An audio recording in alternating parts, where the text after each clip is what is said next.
The most important thing is an acknowledgement that terrorism has a name and it is a crime. The lack of acknowledgement and the indifference is actually almost re-victimizing the victim.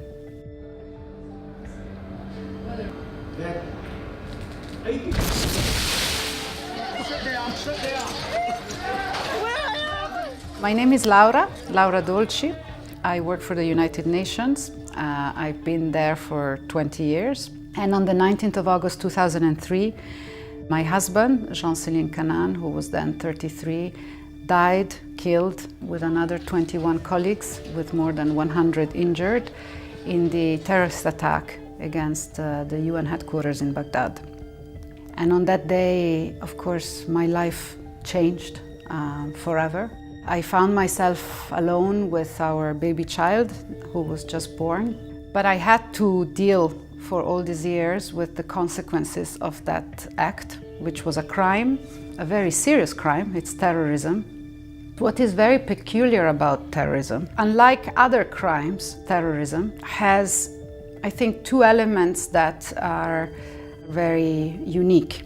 One is the degree and the intensity of the violence, is the intentionality to harm in a way that it is felt for a long time, because normally it hits massively, it injures and maims in a way that also psychologically the consequences stay for long. It's almost like injuries of war, if you wish, but they don't necessarily happen in a context of war.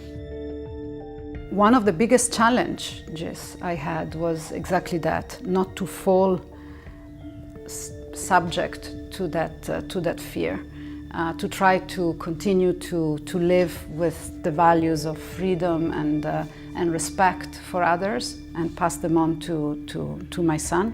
The other thing that I think is very, very difficult with terrorism from a point of view of a victim is the senselessness of the act. It's tough enough to be saying to a child, your father was killed, but it's even tougher to try to respond to his very legitimate questions, like, who killed my father? I don't know. Did the person that killed my father knew my father? And the answer is no. No, your father was killed by a kamikaze. And what is a kamikaze? There's not many other crimes where the actual criminal doesn't want to escape alive from the scene of crime. Whereas in this latest manifestation of terrorism, I mean, suicide bombers are very much of a tactic, and it's a tactic that you as a victim, you don't understand. Of course, time heals. At the end, you know, those who remain alive have to take care of those who are alive. That's something that somebody told me during the funeral, and it's been very much my guiding principle, but there's a profound sadness that will never go away, and that's for the incredible life that Jean-Céline lost, and his ability to spend time with us and see his family grow.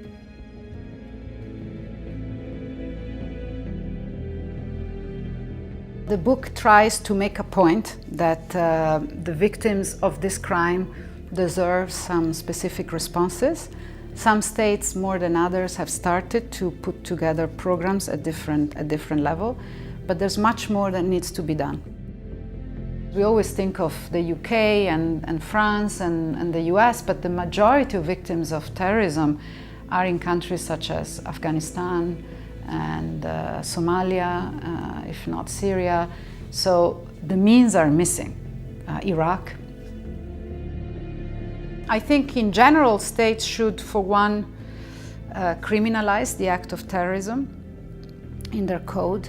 There should be among states much more of a cooperation, including on the judiciary front, because, you know, as a victim, and we are made of many things. So there's the aspect of justice, but there's also the medical aspect, the psychological aspect, the social aspect.